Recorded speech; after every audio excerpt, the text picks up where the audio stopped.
Okay, so if you're tuning into this video with no context, this is actually video 3 as part of a series of videos that I'm filming for people that are moving into SMB sales roles, like SMB tech sales roles, or already in SMB tech sales roles. So this is part of the SMB Rep Readiness program or series of videos. If you're tuning into this one with no context, there's actually 2 videos that I've created prior to this. So what I would recommend is go start at like video number 1 as part of the series. That should be, my team should have included that in the description below to a link to the playlist. So go and just watch that chronologically from first video all the way down. Because this may not make sense because there's kind of layers on everything before. But if you're tuning into this video and you watch the other 2, good job, firstly, because attention span with us sales folks is pretty poor. So if you can stay on track and watch video after video, then kudos to you for having the attention span to do that. Trust me, it will pay off. What I'd also recommend, guys, is like this sort of long form content. You want to like sit down, take notes, download the slides. The link should be below to the slides, any assets that I use. Download the slides, make your own copy, make notes, make comments, like really take this information in. When I tell you getting good at tech sales will literally change your life, I mean it, right? Like I live in Sydney. Sydney is the 10th most expensive city in the world. And tech sales gave me a really good life, okay? Like if you're in Sydney and you have your own place and you own investment properties and you drive a nice car, like you're doing well for yourself, okay? So I have tech sales to thank for all of that. So get good at this stuff. It will literally change your life. Now, without any further ado, let's dive into this video. So if you watched the previous couple of videos, I talked about being an SMB AE 101. That's a really good video to cover sort of scene set. The next one that I talked about was prospecting. I really got into the meat and potatoes of prospecting. So hope that was useful. Let's bring it all together. And one of the things that I really love about being in tech sales is this idea of operating rhythm, right? And so probably one of the best compliments that I've ever gotten in my time in tech sales was a CEO of a company who was a reseller of CrowdStrike when I used to be at CrowdStrike. He literally told me, he was like, dude, you're an operator. And I was like, that is such a freaking cool compliment to get from a CEO of one of our partners, right? Like this guy's a business veteran. He literally was like, dude, you are a freaking operator. And a big part of being a successful operator in tech sales or any sales role is being able to manage your time and manage your calendar. If you can be ruthlessly disciplined with your time and ruthlessly disciplined with your calendar, you will go so far in this game. Right? Like you will go so far in this game. So how do you break down your calendar for success? Well, it's really straightforward. I've given you an example of what a sample calendar looked like for me when I was an account executive. Now, I am big on doing this. And if I were you, I would recommend that you do this ideally the Friday before the week coming up. So like on a Friday afternoon, just take an audit of your week, look at your key metrics for the week. And I've talked about this in the previous videos. What do you track? Well, the biggest thing that you want to be tracking every week is your golden number.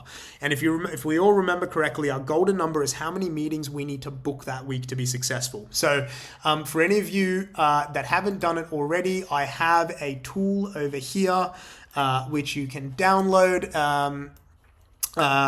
in the previous video or the video before that. There should be links there. But this is a calculator. This literally tells you how many discoveries you need to book, not how many discoveries you need to conduct, because again, like what can you control? You can control booking the discovery. So how many discoveries you need to book every week, factoring in a drop-off rate. So I'm factored in the drop-off rate for you. How many discoveries do you need to book to make sure that you can hit your number? And this is just fully reverse engineered for you. So you just punch in the inputs and you get your output, right? So this is so important because like this will literally filter down into your calendar. This literally filters down into how much work you need to do, how much activity you need to do, et cetera, et cetera. So without further ado, what does your calendar need to look like? So I break my calendar down fully, right? So I even factor in like my wake up time, my training time, my commute to work, ignore if it's work from home. I have time set aside for industry learning. Now again, this is a sample calendar, guys. If you need to do this at a different time, if you want to do your industry learning at a different time, like you can do all of this. Like this is not hard and fast. This is a sample, basically what I'm trying to get to, right? So in my version of this calendar, this is how I typically operated.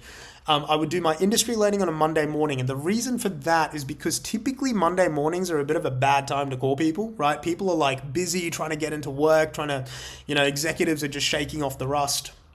So I would usually use that time, as a bit of a dead zone where I would do a lot of, industry learning. I'd make sure that I was reading an article, I was reading a white paper, I was learning something new that I could use that week.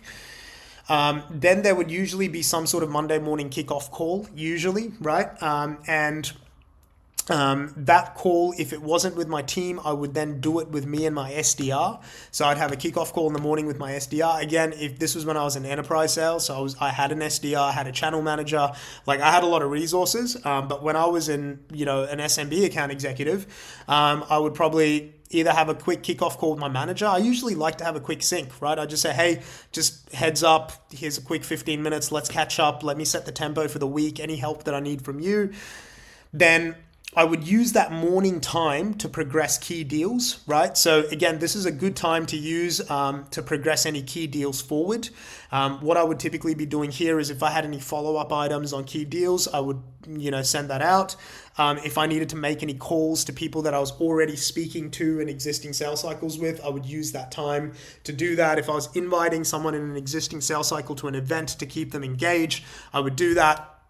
This is a good time to do some of this work, right? So kind of progressing key deals and admin, I'd block some time out for lunch. Then during Monday afternoon, I would start getting into some prospecting, right? So I'd have a prospecting session here. I have another prospecting session here. Typically, I'd do these prospecting sessions with my SDR. So my Monday afternoon prospecting sessions, me and my SDR would hop on a call together on a Zoom, or ideally we'd do it in person, and then we just grab a room and we'd be making calls, sending out emails, doing our triples, right? And then I would have a wrap-up session at 4:30, review my wins, commute if I was in the office, and then I'd have personal time, right? And I make sure I was in bed at a respectable time because, again, I'm an early riser. I like to wake up early. So that's typically how I ran my Mondays. Now, Tuesdays, again, very similar in terms of flow, but I would only have a single prospecting block for 90 minutes, and I'd really focus on a bit of a deal progression day, so I'd have a bit of a big push to progress deals forward. You'll start to see a trend. I tend to block everything out with time. Firstly, time boxed, and B, I'd like to make sure that everything is spread out in my calendar with some colors as well, so I can see, okay, well, purple is prospecting time. Purple is like religious time for me. No one's getting in that time, right? Like I am not taking time out of my purple prospecting blocks. Like it has to happen. Also, key, deal progression time, very important for me, right? So those were like very important blocks of time for me. Then if we look at Wednesday, I made sure that I had a setup block, right? So I typically have 2 setup blocks. You can see I have a setup block on Wednesday and I had a setup block on Friday. This is a solid 2 hours. And what I'm doing in that setup block is what I talked about in the previous videos, right? So in that setup block, I am getting ready for my prospecting time, right? So if you remember here, right, one of the things that I recommend that you have to do is in your fortnightly setup blocks, in your weekly setup blocks, right, you want to make sure that you're planning contacts, you're getting contact details, you're punching all of that information into your PG planning template over here. So important that you do this. Because this sets you up. Now, again, if you're dropping in cold to this video, go watch the previous video in the series. It's so important that you do this properly, because if you miss this, you know, if you fail to plan, you plan to fail, right? So this is all so important. So I've got my setup blocks over here. Give myself a solid 2 hours after lunch, get a coffee, get into this. And then I finish off with a little bit of key deal progression, wrap up my day, and then I head back home, or I call it a day if I'm working from home. Thursday, bright and early, get my training in. My prospecting blocks, I have 2 blocks of prospecting. I've got a deal progression block in the middle to break it up a little bit, and I've got another deal progression block at the end of the day. And then I finish off Friday, and I make sure that I don't leave any prospecting for Friday, right? So I like to front load. This is something that I learned from one of my early sales mentors. Front load your activity. Get ahead of the week, early in the week, so that you're not chasing your tail on Friday. Friday is a nice, relaxed day of setting up for the next week, reviewing the wins from the week before, and progressing key deals. In the afternoon, Friday afternoon is, funnily enough, a really good time to do a lot of deal progression work, right? So if I had to call people, potentially chase up contracts, potentially lock in people for next meetings that maybe meetings slipped, it's a good time to do it. People are pretty lazy on a Friday afternoon, so it's a good time to catch your prospects that you're in active sales cycles with. And then sometimes I would do some impromptu prospecting on a Friday. Like if I was feeling pretty buzzed, you know, I was on like 4 or 5 meetings booked already for the week. I had a good bit of traction and momentum. Maybe I closed a deal that week. I might just say, screw it. I'm going to grab a room. Me and my SDR, we usually spend Fridays in the office, and we just make a bunch of calls. You know, we'd get a little funky with it on Friday, right? We'd get a little late afternoon coffee because, you know, why the hell not? And we just get in a meeting room and we just make a bunch of calls. We have a bit of fun, right? And this is the fun part about sales. You, your SDR, your team, you get on the phones together, you have some fun. So operating rhythm, that's how I break up the week. Now, you're probably looking at this and going, how do I structure my week? What's really important? Here's what's important. Number 1, your prospecting sessions, okay? So if you see here, 1, 2, 3, 4, 5, 6, I have 6 prospecting sessions. You don't have to do 6, but I recommend, if you're an account executive in SMB, 5 prospecting sessions. I recommend at least 90 minutes per prospecting session, okay? A good way to break that up is like 1 on a Monday, 2 on Tuesday, 2 on Wednesday, 1 on Thursday. Give yourself a break on Friday, but you want to make sure that you're getting your meeting target. If you haven't hit your meeting target, which again, you can work out with your golden numbers over here. If you're on like 4 meetings for the week and you're heading into Friday, you're prospecting on Friday, right? Like you need to get that freaking meeting. You have to get your 5, or you have to get your 4. When I was a mid-market account executive, my golden number was 4. When I was a enterprise account executive, my golden number was 3. 3 really high quality net new meetings every week had to be booked, mandatory. Okay, so if you get to the end of the week and you still haven't hit your number, well, guess what? Friday is now going to be prospecting time, right? But lock this time into your calendar. I like to block it with color coordination as well, so you know. Right? For me, purple was prospecting. Purple's always been prospecting. You never, like I would tell myself, I'm never skipping a purple block in the calendar. The other thing that you want to make sure is mandatory is your setup blocks. 2 setup blocks. Find time, block it in your calendar. I'll give yourself an hour to 2 hours. I give myself 2 hours so I can really zone in and give it some solid love. And I'm giving that a solid 4 hours a week just to set up. So that way I'm effective when I'm prospecting. So important that you do this. Do not miss this. Do not fuck this up. The last part is make sure that you give yourself at least 1 to 2 solid learning blocks a week. Give yourself 2, honestly, like 2 solid hour-long learning blocks, or you can break it up.